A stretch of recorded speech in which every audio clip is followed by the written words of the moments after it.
Hello, ladies and gentlemen, and welcome to the DewatchPod podcast. I am Jorgen Smorgasbord. And I am Jim with a G, because today we're tackling Arkangel with a K. That is right. And to start with, let's just say, Arkangel with a K, what a poignant, if small parody of how Czech products are named. Czech? That's how you... Okay. Tech. Tech.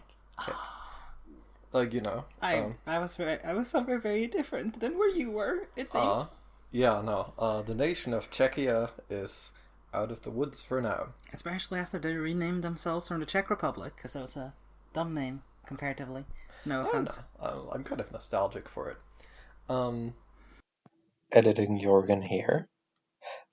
This is a coming-of-age story that touches on topics from abuse to surveillance, abortion, drugs, and sexual assault. And while it's not heavy-handed in those topics, you have been warned. So we watched Arkangel. We did watch Arkangel. Directed by one Jodie Foster. Yeah, and written by one Brooker. Charlie. Thank you. I had a bit of a moment. So would you say we recommend this episode? Yes. Yeah. Okay, so here's where I'm coming from. I heard this, yeah, like, I ended the last episode with saying that this is one of the most archetypical, arc with a K, typical, I'm sorry, I'm not gonna stop, arc-filled. I am arc-filled. One of the most archetypical Black Mirror episodes, and having rewatched it, it was a little bit different than I remember, but to be honest, I do stand by that it is very Black Mirror. Yeah, no, like, if you told me, like, yeah, no, the TV show Black Mirror is, like, about technology and society, and I had seen this episode, I would be like, I have no further questions. Yeah. I think I get it absolutely. And, well, we'll start with, like, a quick run-through of the plot. That sounds good. We start with Marie, Sarah, and Russ, which I don't remember that name coming up at all during the episode, but he's the grandfather for a bit. Yes. But yeah, we start with a single mother. I believe we have no idea what happened. Hasn't this happened on Black Mirror before, that we have no idea what happened to the other parent? Yeah. Like, it's just kind of... Which, I don't know, I kind of respect that as a writing decision in a way. Like, who cares? It doesn't matter. She has a child, a daughter, whose name is Sarah, and we get the intro to Heavy Rain for a bit, because she is temporarily lost and called for. Because she follows a cat. Very relatable, but that might just be me. Yeah, no, and basically, I started taking notes a bit earlier than I usually do, because I remembered a bit earlier.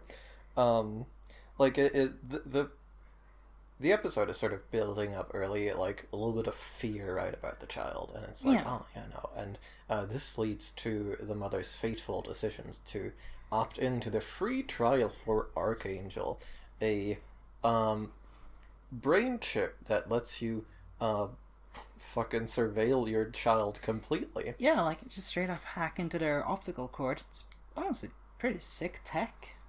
Like, yeah, absolutely. Damn. It's and it does a few other things, right? It does just general health monitoring, and it does location services. It never needs to be recharged.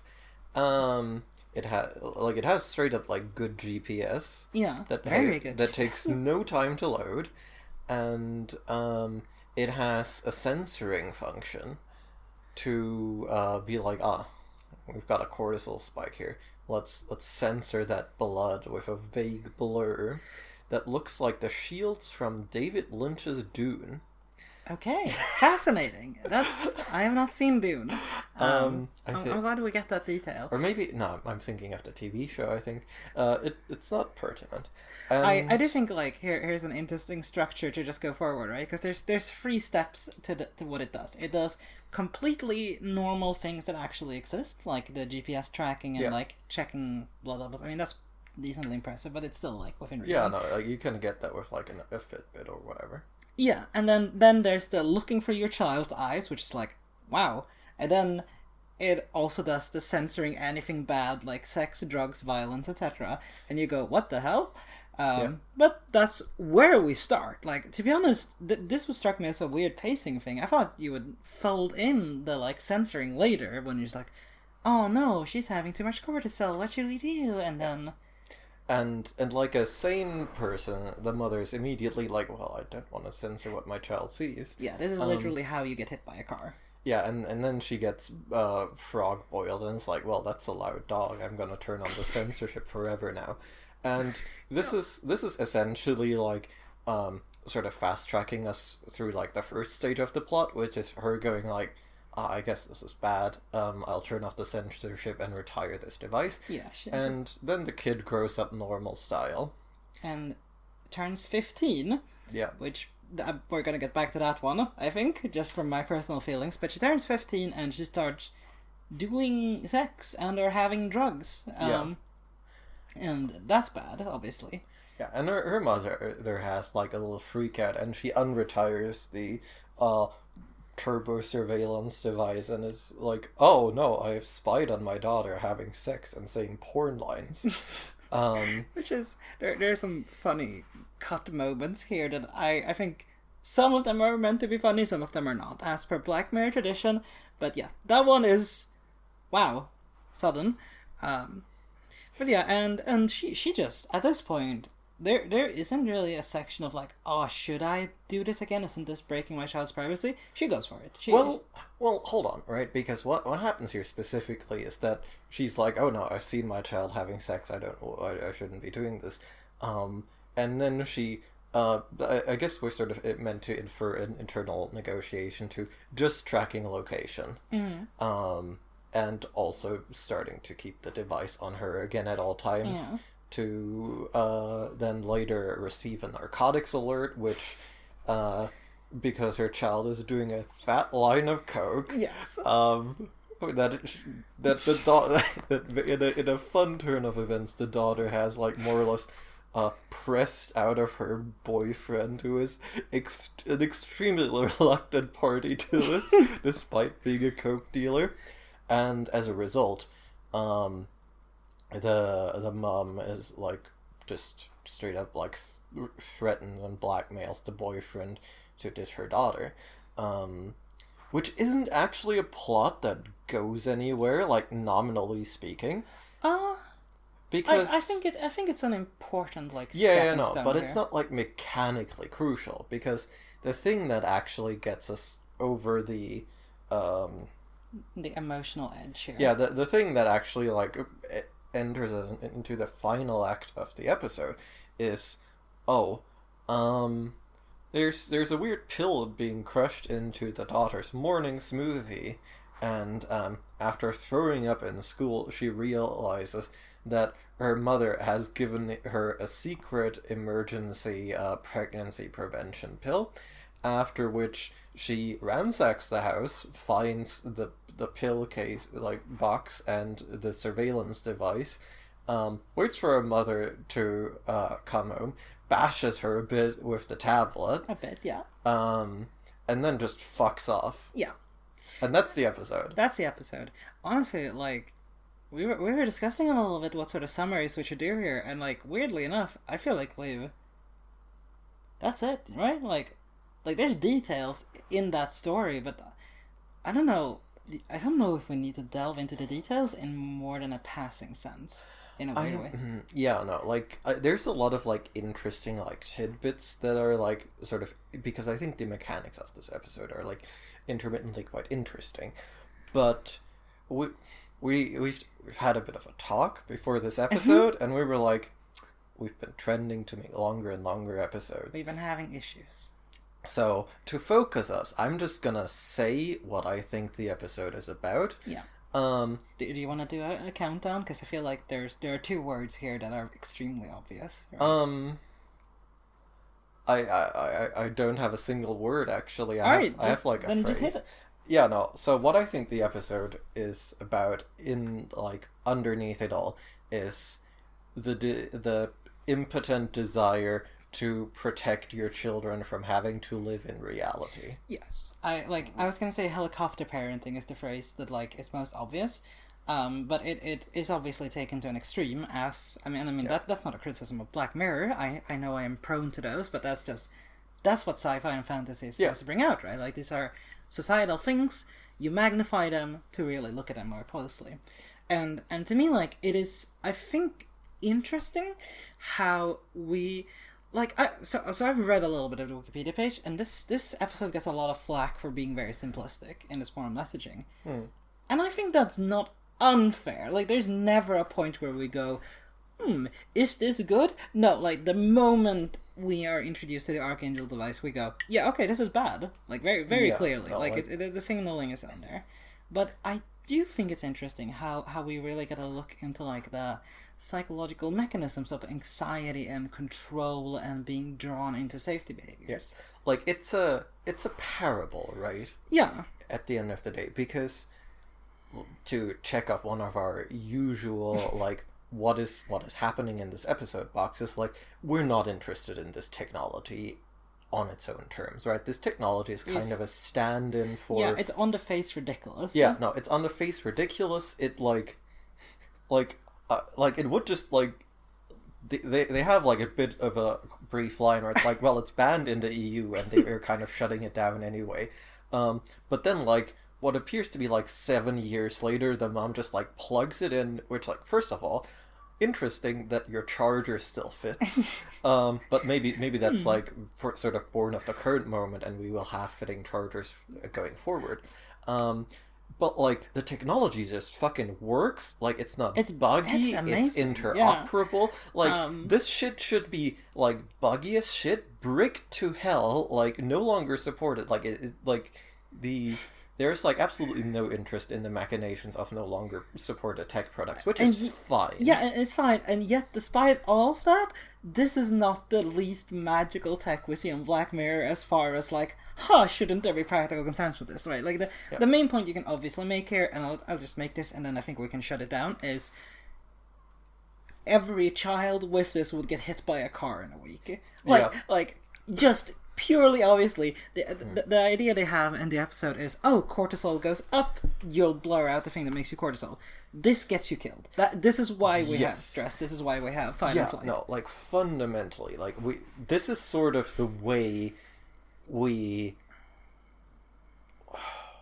Like, this is how, like, the first act gets, like, slam dunk concluded, right? Yeah. Because it leverages the obvious ridiculousness of this to, like... make the mom go, like, okay, I can't be doing this shit. Yeah, because her child has a little bit of a breakdown trying to figure out, like, what are the limits of my own, like the psychological cage I've been put in where I can't experience danger. Yeah, and also, like, there is, before that, like, another, like, strong, like, flag, which is, like, the grandpa has, like, a heart attack. Like, the woman is raising the kid with her dad, and her dad just, like, has a heart attack in front of the kid, and the kid's like, this is a weird blur. I'm a bit distressed, but I can't make out about what. First of all, I think it's a stroke, but... Sorry, I just felt the need to do that, because, like, he's having, like, aphasia, right? I don't know. I think it's supposed to be. I didn't parse it that closely, also, he has, to be like, honest. balance issues afterwards. Sorry, I really felt the need to be annoying there, and I don't really know where that came from. Well, I think I know. I know. It's from deep down. There isn't an explanation. It's just deep down. I was going to blame your former studies. Yeah. But, you know, maybe a bit of self-selection there. Anyhow. The point is, like, I had a thought about that scene where, like, clearly this is the second part, because there are two parts, right, of negating fear and anxiety, which is one is danger to yourself, aka you get hit by the car in the first week of having this app, or mauled by the dog they consistently walk by, despite the mom seemingly being, like, worried about her kid getting scared by the barking dog, and you're just gonna keep walking by it every week. I don't know, that one's funny to me, but it's very detailed. But the other part, right, is damage to others, like not being able to recognize someone else being in danger. But also, she's 3 years old. Like, if she could see clearly her parent, or her grandpa, sorry, having this stroke/heart attack, what do? You know, like, she's... I think you can teach a 3-year-old to call the emergency. In a weird way, though, because, like, her mom immediately gets the notification, sees, oh shit, my dad's having something. It doesn't fully work that way, but like, yeah, it's fine, right? It does the job for the plot. It's the first sign of like, clearly this can be dangerous, but dad survives, then dies in a cutscene. Yeah, no, he like dies off screen because time passes, and we get this cute little montage of like the kid sort of walking back and forward in front of the dog. Yeah, I think that's good direction. I think that's a really cute little thing. And then, you know, she befriends the dog, right? And that's sort of like the flag of like, oh yeah, no, she is now like living in reality. And to be clear, because it's after the psychologist goes, clearly this is very stupid, and the mom goes, yeah, right, and it's just deactivated. Yeah. Or she puts it away, to be clear, because it needs to come back later. And I think this is interesting, right? Because like she's 10 or 9 or something like that by the time this is deactivated, and immediately she goes to school, and her semi-criminal classmate goes, delinquent. Yes, thank you. Is like, please observe some porn and gore videos. I have saved on my iPad. He's just like very much into the idea of like, I'm going to show a girl all the ugly things in the world in like a speed run. Yeah, because like where this is eventually leading, to be clear, is like a romance. I don't know about the depth of the romance, but I don't think it's important. The point is, he is her way of like contacting reality and experiencing the cortisol rising part of reality. Yeah. And I think that's... Like, I think there's an interesting implication here that if you try to shield your kid from all the dangers of the world, then the ones who show them excitement might have an undue hold on them. So this is also like, I feel the need to touch upon one more specific plot point here, because they end up having sex, seemingly unprotected, one would assume, and he's, you know... Yeah. Well, hey, condoms can fail. Like, they could have, you know. Yeah, no, it's possible. Yeah. The mom observes this, threatens I think they threaten Trick, who is the boyfriend, with footage of them having sex, which to me implies that there is a potentially legally problematic age gap here. Yeah, no, that's the weird thing that's going on here, right? Because I thought they would be like, that she would threaten him with, look at all of these drugs you're dealing. Yeah, no, and like this just straight up doesn't make sense to me, because like they're sort of shown to be in the same class. Yes. And the casting for both is like, these are clearly adults, and I don't understand why you're saying they're 15. Yeah, she looks older than him, like not by a huge margin, but he looks younger, and like I thought they were like 17. I thought they were 17 or 18. I don't think it's their exact age super matters, but when they drop the she's 15, I'm like, what in God's name? Yeah, no, and like, to be clear, like, this doesn't actually matter at all. No. Because like the like, I'm going to blackmail you with having sex with my daughter, like, it just straight up doesn't make a whole lot of sense. Yeah, like, that one really shook me out of it. Like, because I think there's an interesting thing right here, right, where, like, we're trying to look at the idea of, like, in the concrete, this extremely overprotective mother trying to shield her child from the scary parts of the world, right? Yeah. And you'd think the obvious storyline here, right, is child gets coddled, she grows up, she has her milestones later than her peers because she does not get to experience any sort of real risk and learn from it. But we actually get the opposite storyline where she becomes a thrill seeker, essentially, right? Yeah. And that's also like a totally valid line, but it's when they drop to 15 for her, like, having unprotected sex, doing coke and weed, acting like a porn actress during her first time. Like, I think it comes off as a bit much, personally, in a weird way, maybe. But I think that's maybe a bit up to personal taste. I suppose. Like, I don't, like, get the thrill seeker thing, like, even that intently. Because, like, all of this, like, I think this might be like an all-white episode or something close to it. I so think so. There is like some degree, like, because like what I'm getting at here is that like having black characters tends to be kind of code for like this is a rough neighborhood. Yeah, but I think it's implied to be a rough neighborhood as well, right? Well, like you said, it's like upper lower class, right? It's like they're acting out as like going to the lakeshore, smoking weed and having sex, right? This is like the extremely like an extremely safe amount of like acting out and getting shit out of your system. This is very familiar to me actually, like in terms of class and area and stuff like that. This brings me back.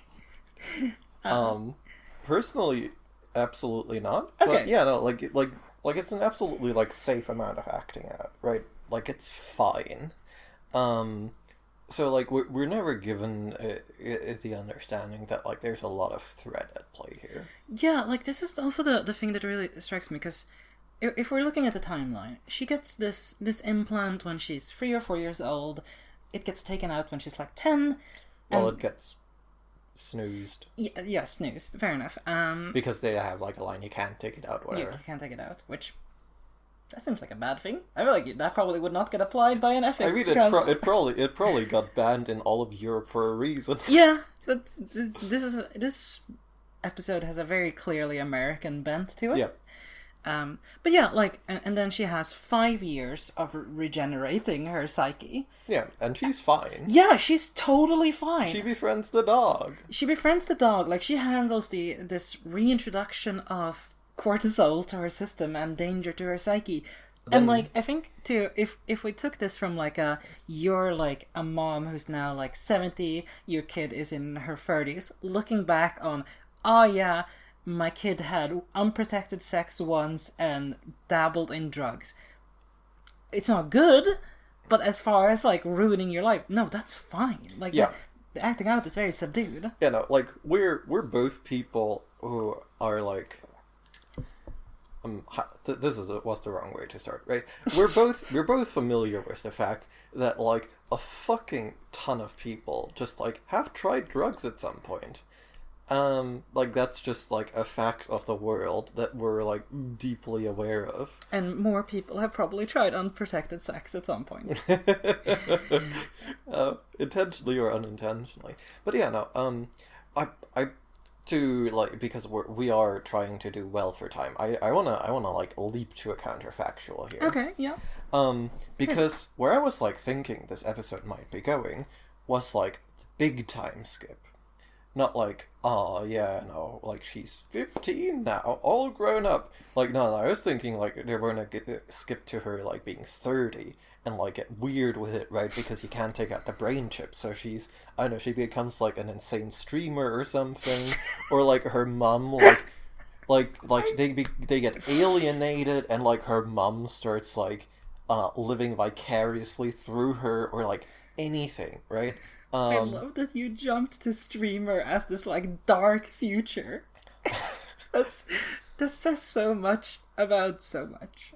Yeah, no, I mean this was like one of the like very like a predecessor of live streaming. I think was like some college girl who just like set up I guess it was a webcam in her room that just like took a picture every like 15 seconds. And just like had that as a website. So it was just like, hey, here's my life sort of through a small window. I've never heard about this. Oh yeah, no, like okay. This is like proto internet shit. So like that is where my mind went, and it just didn't do that. So it instead it stuck very close to the predictable story, and it's like, yeah, no, this is a morality tale, and it's a coming of age story. Yeah, and if you do this shit, your child will go no contact with you. Yeah, and like I was like, in the end, I was like very scared, right, because of the bludgeoning scene. I was like, oh no, they're gonna like overdo it and like jam home the message too hard and be like, she killed her mother. No, it's just like an expression of rage. Yes. So here's the thing. I had the same thought that she was going to kill her mother. However, I do think they overblow the point here at the end. I think the ending is probably the worst part. I like a bit, but like they like overshoot by so much less than I feared that I was like, okay, yeah, no, because like they do end up in the place where I'm like, yeah, no, this is like a teachable story, because the daughter does the thing that you should worry about, which is leave, because like her privacy has not been respected, her boundaries have been utterly violated. Yeah, because I think especially on the second half of this episode, this is much more about privacy rather than like her, like the daughter herself being protected from the evils of the world, right? Like it's much more about the mom invading her life than it is about safety taking over her life, like it is in the beginning with the blurring and stuff like that, right? Yeah, no, I mean, I don't know. I feel like the idea, at least, is for this to be like more or less the same, like two sides. For sure, of the same coin. But I do think there is a difference here, and I think the idea that like she does end up having unprotected sex, she does end up doing drugs, kind of, I guess, getting involved in like some drug dealing in an accessory sense. Very slightly. Gets a drug dealer boyfriend and immediately like squeezes him for average coke. Yeah, average coke is a very good line as well. It's just like average. It's good. That's his defense for being a drug dealer. Listen, I'm not even dealing the good stuff. And I also feel like it's really interesting, right? Because she is, apart from an unintended pregnancy, she is never actually harmed. No. She's never bitten by the dog that she's incapable of handling. She... and I was gonna be honest, like, here, and this is where it maybe gets a bit darker, but like the fact that she's a woman and there's a sexual element to the dangers she faces, really, like, there's an absence there, right, of like not being able to handle that as a bit as a teen, like a later teen girl. And to be fair, I think it makes the episode a lot more palatable, but it is like that's a shining absence, I would say. Yeah. No, that the worst that happens is that she has unprotected sex with what seems to be like a pretty good boyfriend, apart from the drug dealing. Like he seems fine. Like he's dealing drugs not for like the thrill of it. He just wants to like move out. Yeah, and like specifically in the sexual context, he doesn't seem to be taking advantage of her. He seems like emotionally open and trying to be like, no, you don't have to like put up like a sexy face for me or whatever. Like, I know this is, like, low standards on some level, but also he's, like, 16, 17. Like, they're, like I wrote it down, like, they're cute together. Like, they have a good vibe. Like, they cuddle, like, they're into each other. And to be clear, like, the casting here is, like, 21-year-olds. Yeah. So, like, it is a bit weird to be told, like, these are 15-year-olds. Yeah, you shouldn't be looking at them, but, like, these are adults. Yeah, they are like, very much adults. Not even, like, on the boundary. Like, no, these are adults, right? Like, young adults, but adults. So, yeah, no, I mean, I think there's, like, a little bit of an absence there, but one other thing I want to, like, briefly may I finish that one thing, because please. Like there's the final scene of the episode where she just hitchhikes the first truck that passes her, and in my heart I'm like, oh, that's bad, like that's really bad for someone who's not used to the dangers of the world to do. Well, I mean, she's had like a reasonable amount of accustoming, right? Like we are near this given. But what has she been accustomed to? It's unprotected sex and drugs. Yeah, like, no, but I don't know. I was wondering, like, I was sort of doing the mental calculus, like, is a random trucker, like, worse or better than, like, some random car? And I don't really know where I land there, because, like... No, I'm not trying to say truck is what makes it bad. Yeah, no, but that is where my mind went, right? I see where there's implications that... Yeah, no, because, like, it's not a BMW. Like, that would be real bad. True. But, or a Cybertruck. Or like a really like ramshackle hippie van that's just like a stand-in for the Manson family. So yeah, no, we're sort of given like the neutral, like she runs away from home. Yeah. And but yes, please go on. Okay, Jorgen. So what I was thinking is like, what if like in the breaking of the like control device, she like gets stuck on like safety mode. So she just like can't see like bad shit anymore.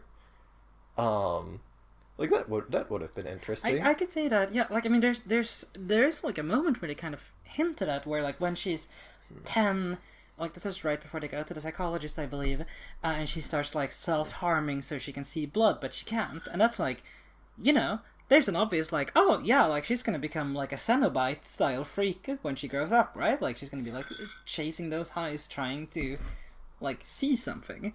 Something that, like, overpowers the system or whatever. That's not where it goes, but, like, there's a hint towards it. You know, her becoming a freak streamer, as you say.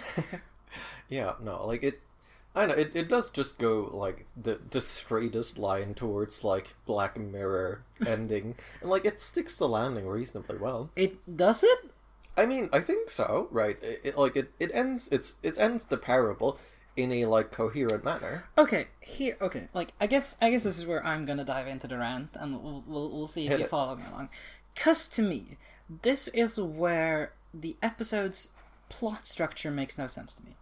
'Cause to me, the idea that this ends with, oh yeah, she beats the shit out of her mother with the control device, because symbolism, breaking it in the process, would make far more sense if her mom had kept the system on the entire time, and this is how she got desensitized to violence. But there is at no point to me a sign that she's desensitized to violence after she gets her 5 years of actually existing in reality. She seems well adjusted for a teenager in, like, a upper lower class area.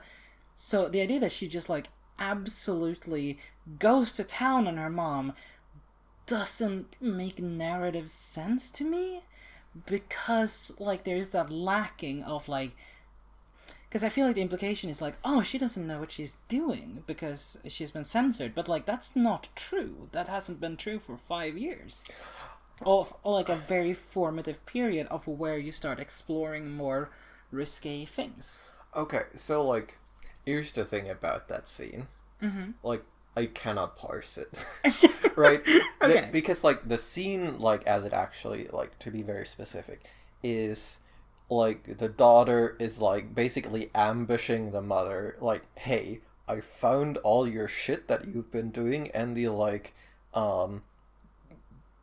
secret, like, abortion pill you've given me. Yeah. I know everything, and I'm extremely mad, and then, like, sort of in the confrontation, she just, like, goes to bash her mother, and then, like, sort of as the, like, device is being used for bashing, like, briefly the, like, censoring bad things mode is being turned on. Yeah, for symbolism. And, well, that's sort of where I'm struggling to parse, because, like, a thing that I'm getting a little bit here is that, like, she bashes her mother real bad for a bit because she's being censored on, and that's sort of, like, I think encouraging the violence? Yes, I think that is the idea fundamentally, that, like, if you can't see and process the things you are doing to someone else, or to yourself, like with her self-harming when she's like 9 or 10, you do not understand the impact of it, and when that's, like, I guess a synecdoche in the moment for, like, her being censored. But again, right. It does not land to me. Like, No. it feels like there was a second plot structure previously where that was how it worked. Like, she never took her off Arkangel, and she just kept censoring, and this is how it finally... Like, how I parse it is that this is just, like, a hangover, like, plot element that doesn't actually matter at all. Yeah. Because, like, it just exists in my mind to sort of rush the mom to the point of, like, oh, yeah, no, we gotta stop this. And I also think, like, I kind of, and this is gonna be a hot take, I kind of commend this episode on its restraint, for the most part, up until the ending. Like, I think it is actually kind of, like, a nice coming-of-age story in a way. Like, it's somewhat competent. And I realize I'm doing very hard damning by faint praise here, but, like, until the ending, I was kind of like, I'm impressed they didn't go harder with this. I'm impressed they actually, the mom went off Arkangel and was like, I'm gonna stop using this. Like, I think Charlie Brooker at his worst would have been like, she's gonna start censoring the color red because it reminds her of blood, and, like, but that's not what he does. Yeah. But it's just the ending that kind of ruins that a little bit. I wanna drill down on this, actually. Mm-hmm. Because I feel like this is it's good. This is important to understanding the episode. Mm-hmm. Because, like, why does she ever go off Arkangel? like, we don't actually need that. Like, she could just, Okay. like, hide it from her daughter, right? Well, okay, so, like, if we're analyzing literally what happens, right?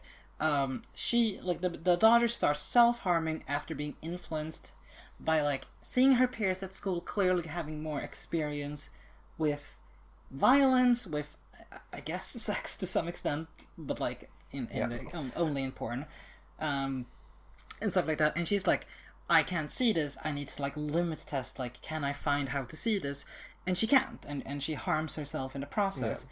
And that's what causes them to go to the psychologist. The psychologist, like, it's not autism. Don't worry. We've got that locked out. And then saying, like, you should take her off of it, essentially. And she goes, yeah, fair enough. I feel guilty for having done this to my kid. I'm gonna stop now. Yeah, no, and see, this is, like... This just seems entirely extraneous to me, because, like, the censorship plotline goes nowhere. As far as I can ascertain. Yeah, it so, stops there, right? Like, it stops there in, like, and it is mechanically used to, like, take the daughter of Arkangel for a couple of years. And, like, we don't, like, if the censorship just had never been there to begin with, like, we just wouldn't have had to have her be taken off Arkangel. Like, the mom could have just been, like, sneaky about it and, you know, tried to retire it, like, low-key. Yeah, because I think this is where the episode binds itself a bit too much, right? Because, like, the censorship is the unique sci-fi thing here. That's essentially the only thing, I guess, apart from, like, the optic feed hacking, that is, like, unique. But it's so clearly stupid that it does not survive contact with actually making an episode out of it, so it has to be taken away. Fair enough. Like, on some level, I don't even think that's too big a deal. It's just, like, a little bit of waste of time. I guess, like, what I'm sort of reading from it, like, upon a bit of reflection, is that basically, like, this was probably the impetus for writing the episode, and then they were like, what we should actually be writing is an episode about, like, helicopter parenting and how technology makes that far too possible. And then the censorship thing sort of stuck around, like, accidentally, and they never realized that there was no point to keeping it. Yeah, and this is actually very interesting, because this is where it goes into the other side, where it is just helicopter parenting with tech that exists today. Yeah. As in, you can be like, hey, kid, you're gonna have this phone on you, and you're gonna have GPS online at all times. The only difference compared to what actually happens, right, is a little bit more info, in that you can see out of the child's eyes. Out of the child's eyes, which is specifically relevant for the sex scene. But also, like, I feel like if you see, hey, my daughter is at this weird lake house, and she, like, ditched school, like, it's not that big of a jump, right? Yeah. So, like, at this point, this is where we've gotten to the part where this could just be a real story. It doesn't have to be sci-fi. Yeah, you could just, like, do all of this, but the spyware would, like, be doing audio instead. Yeah. And it would be fine. And it would be completely within, like, what is going on now. And I think it would have been more impactful if that's what they went with. To just be like, hey, instead of thinking about sci-fi horror, let's look at current existing technological horror. There is one other thing that I do think is, like, poignant, maybe? Because, like, I think in my mind, we're basically given to understand that she knew her daughter was pregnant because of the device. Yes, I actually looked this up because for a second I was like, wait, maybe she knows her daughter might be pregnant because she saw her boyfriend raw dogging her. Like, maybe she looked for that just in case. Like, she's like, wait, is that a condomed penis going into my daughter? And I was like, I just have to check that is not what's going on. And Wikipedia does confirm that she sees a notification. I missed that in the episode. But yeah, no, I missed it too. But I inferred that as opposed to your thesis. Your thing, which you do not want to say out loud again. Yeah, which is totally fair. So, like, I do think that is actually, like, that matters to me, right? Because basically, like, my thesis of what this episode is trying to give us, it is, on the one hand, it's saying a very basic thing, which is you can't protect your child from the real world, and obviously that sucks, but, like, you have a duty to let your child live in reality, because otherwise they will be insane. Yeah, like, and or they will have, like, a really hard crash at some point. Yeah, like, an unintended pregnancy sucks, right? Yeah. Like, but... You can deal with it. You can deal with it, and it can be a big deal in your life. Like, yeah, at 15 I had to have an abortion. That's a big deal, but it is not world-ending. It is not life-ruining whatsoever. Yeah. And the other thing that it is, like, that's extremely complimentary is the episode saying, like, hey, all this technology that kind of exists is making some very bad behavior ever easier, and, like, the idea, like, really wants to explore is the temptation of is, like, because suddenly it's possible now, you can surveil your child, right? Like if you go back, like, half a century, like, your ability to surveil your child was basically living in a village or not. Yeah. And like, gossiping. Yeah, right? No, and that's kind of it, right? You can't... You just don't have the same instant access to your child, and it's basically making the very simple case that this technology is enabling things that are bad, and you shouldn't be doing them, but at the same time, it's also saying, like, well, obviously you want to, and that's really the pernicious part, and it's what drives this home, I think, and this is kind of where the episode really shines for me, is them going, like, well, obviously you would want to know if your child is pregnant, and then it's just like... It's here. Here's your offer. Yeah, no, and it's just like, hey, it's just like you're the frog being boiled into just, like, violating every, like, privacy boundary that your child could conceivably have. Yeah. And, like, that's...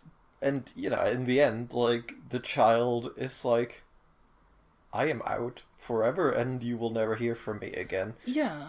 Like, I think... And, like, that is fundamentally, like, a compelling story to me. And I think, like, the sci-fi ends up being as much of a boondoggle as it is an assist. But, like, really the, like, the non-consensual abortion is really, like, the underscoring of, like, the thesis in a, like, extremely, like, brutal way that I think lands correctly for me. I think so as well. I just wish they hadn't followed up with the, like, scene at home. I think that's where they go push it a little bit far. But I think this is one of the... Because, again, I saw all the criticism of, like, this is an extremely simple moral. It is. Like, the show does not even try to make an attempt. Because you could have had scenes where Arkangel actually helped, and it never happens, right? There's never a moment where, like, oh, she's about to be, like, sexually assaulted by, like, a creepy guy she meets, and with Arkangel, like, they can get out of that somehow. Or, like, she gets into a car accident, but they don't know where, but, oh, Arkangel, like, there's so many obvious places you could have been like, here's how Arkangel could have helped. And it never happens. So, like, the show never wants, even for a moment, for there to be moral ambiguity. Yeah, no. But it does want to have, I think, empathy for the helicopter parent. Yeah. Right? Like, it wants to be like, obviously you want to. Like, to me, this is what makes this episode kind of good to me. Yeah. Because it is a purely psychological story. It is, here's how anxiety deepens into OCD, kinda. Like, this is how you mess up your mental health by having the ability to exert control, and in the process harming someone else. And I think that's genuinely deeply compelling. Yeah. Because the mom is never a bad person. She, like, I think if you look at it, well, like, okay, she does bad things, but she's not. Yeah. She's never malevolent. Yeah, absolutely. She's never malevolent, I think is the way I should put it. But I think it is indisputable, and I think this applies to real life as well, that she does it for herself. She does it to calm her anxiety. She does it to get over her fears. Yeah, no, and we're told this like very like immediately early on. The first scene of the episode is her being like extremely anxious, like at birth, like having like a short scare as the baby like doesn't scream for like 10 seconds. And then like the cat scare happens where like the daughter follows a cat and like goes near a train track, and she's like, this is fucking terrifying. I'm getting the brain spyware. Like, I genuinely think, okay, you'd have to compress it a lot, but this could genuinely be like a good way to explain how you get an anxiety disorder. You have some worrisome traits at the start. You get into some triggering situations. Those triggering situations lead you to find a way to get rid of very, very bothersome feelings of worrying about your kid maybe literally dying or being kidnapped. And then you take the in this case, I guess, easier choice of being like, I will always know where my kid is. Yep. And I will have perfect control over her. Instead of, doing better parenting, which is a lot harder and requires some very tough choices. Yeah. Like, I love that empathy, genuinely. Yeah, and like a thing that like really sticks out to me, because like the parts of this episode that like really land in my mind are like the beginning, like the build up, and then like the like re-escalation, right?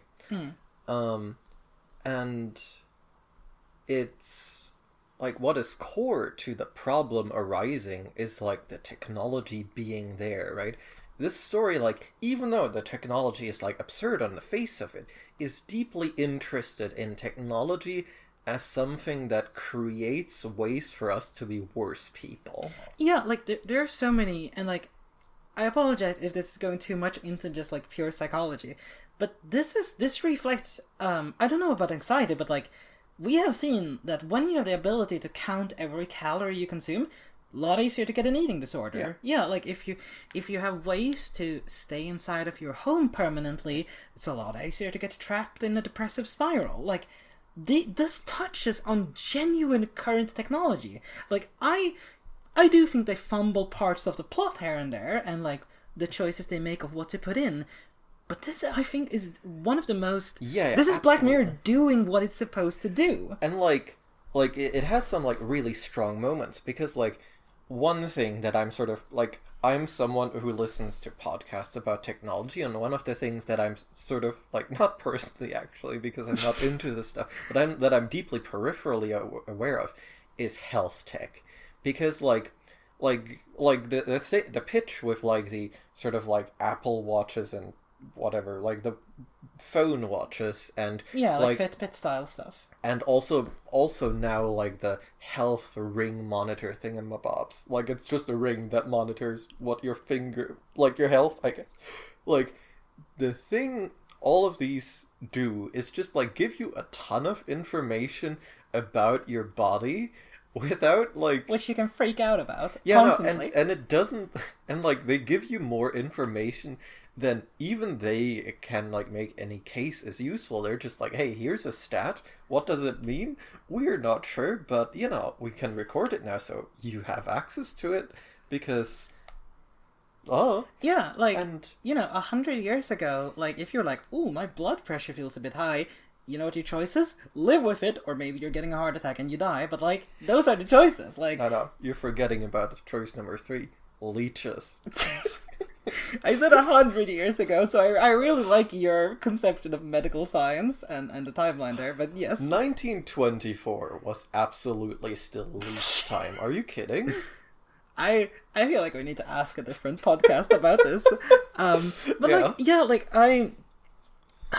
This episode is like conflicting for me, because I genuinely think it hits so many good points, and it stumbles here and there, and it really makes it hard to like fully be like, yes, this is good. Yeah, no, like, I love everything this episode like actually does and says, but like there's enough like extraneous things, and it doesn't like formulate the message like quite directly enough that I'm like, oh, this is like convincing.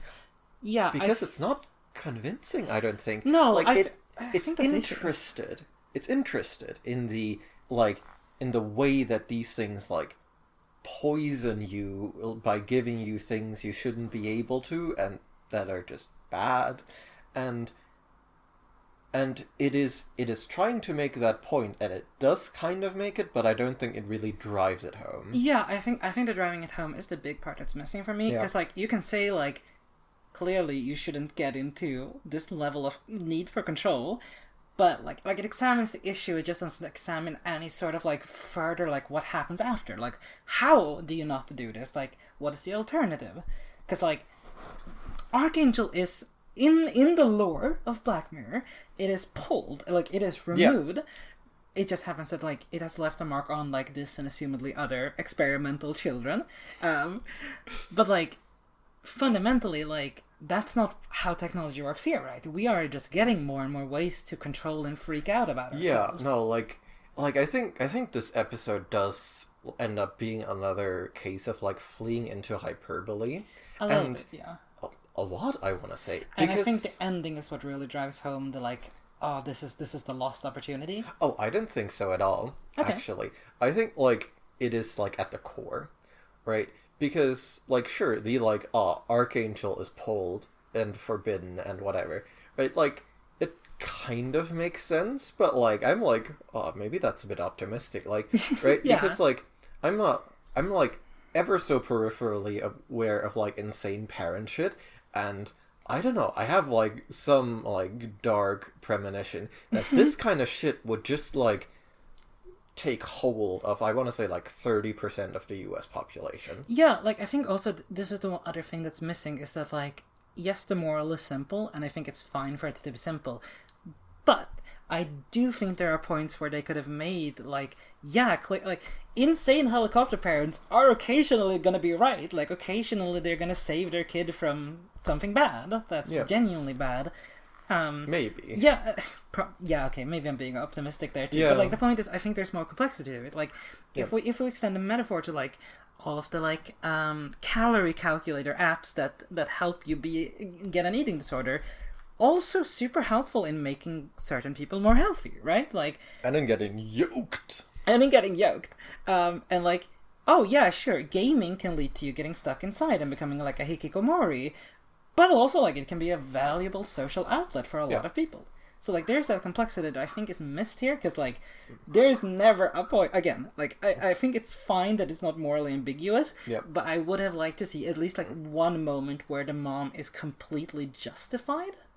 Oh yeah, no, see, I'm not with you at all. Okay, that's fine. I'm like, I understand where you're coming from. Not interested in that shit. That's totally fair. What I think is where it like really falls flat is actually like, again, the escape into hyperbole, because I think that the way that happens is the core conception of the episode. It's Arkangel itself, because like almost everything that happens is straight up just feasible, right? Mm-hmm. So if you had fundamentally done this episode in a fairly similar way, but you just, like, take out the censorship angle because you don't do anything with it anyway, and just, like, you know, the first sort of, like, big escalation is, like, hey, you give the kid a tracking chip, and then instead of, like, doing the, like, back and forth, you just, like, sort of do a slow step-by-step. You know, you have a health scare, and then you just, like,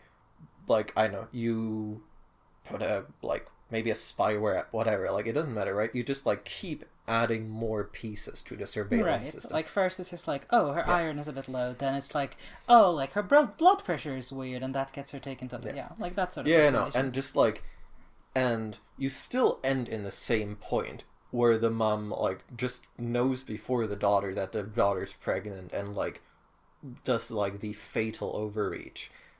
And crucially, like, you need to start the episode in the current day for this, and then just, like, extrapolate, like, extremely conservatively, because I don't think you have to do, like, you don't even have to extrapolate at all for, like, 90% of the things that Arkangel does. Like, you just need to flip eye spying to, like, voice spying. It still does the same job, and then, like, you like have a bit of health spying, and you have everything, right? Because that's what I mean with escape into hyperbole. Like, it's making this seem like it's not fucking real, right? It's making this seem like you can't just get a parental control app for your kid's phone that does basically all of this shit.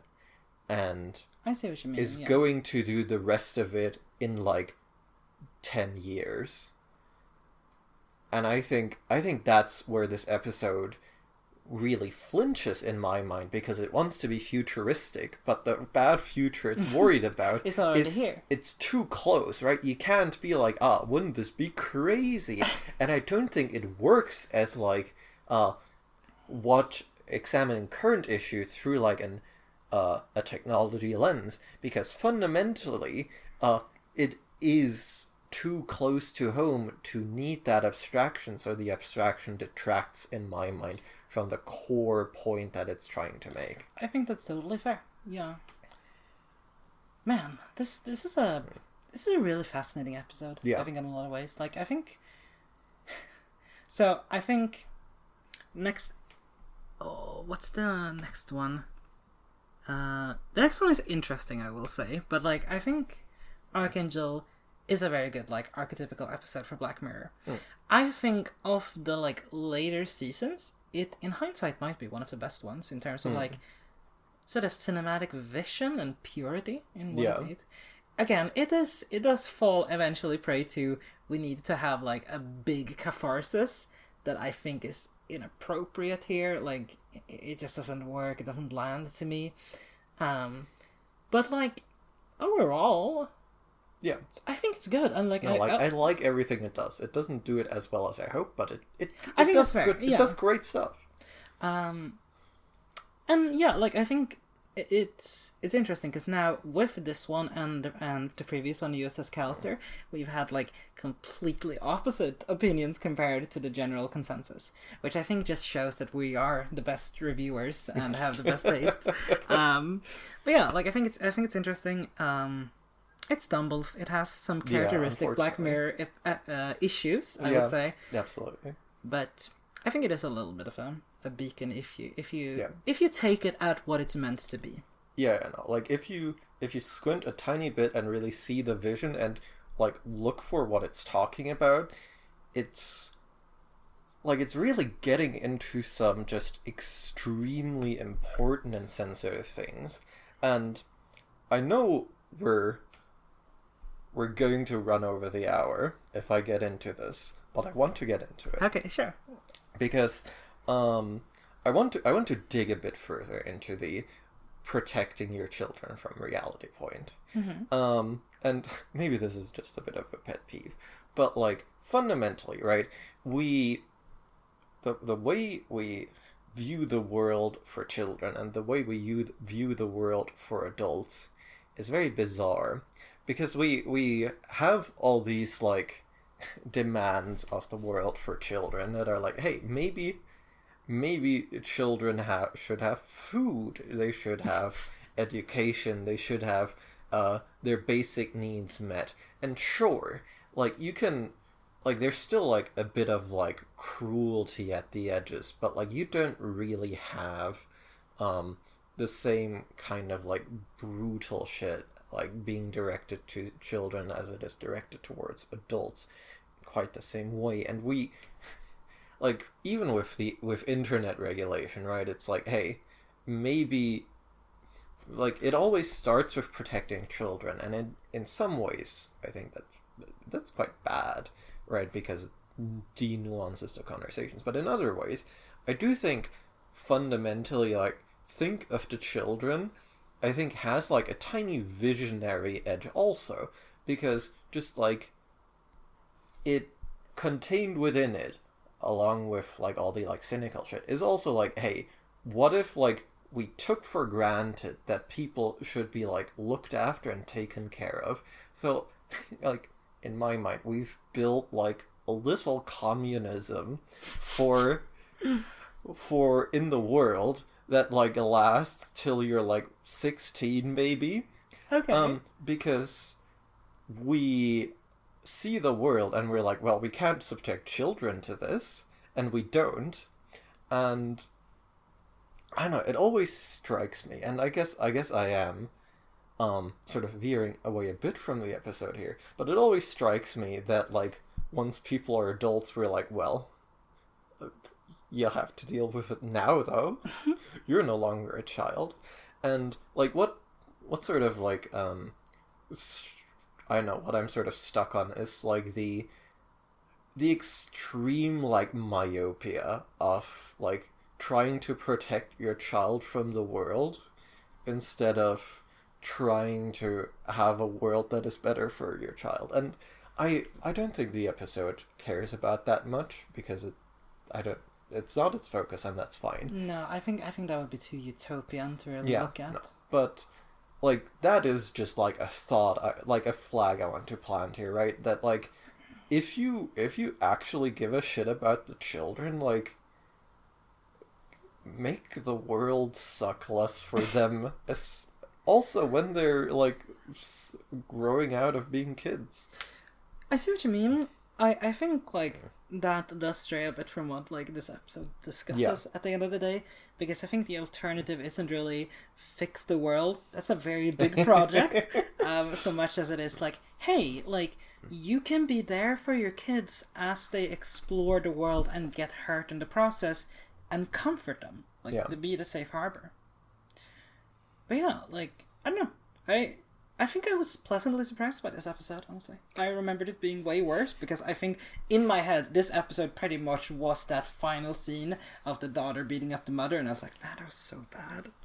Honestly, like, I had a weird experience with this episode, because it was just like, there was a child, and I was like, oh no, they're gonna do Black Mirror to this child. And, like, there's one part where they do actually get there, which is, like, just, like, the needle going into the child's head without, like, any reaction. And that was unpleasant to watch. It wasn't great. I would like to dedicate a moment to mentioning that Planned Parenthood has criticized this episode, because apparently emergency contraceptives are for preventing pregnancy, not for spontaneous not for inducing abortion. Though those pills also exist. Yes. So. And I'm not going to go further with that, because I do not know the specifics well enough. Yeah, no. You want to take them fast.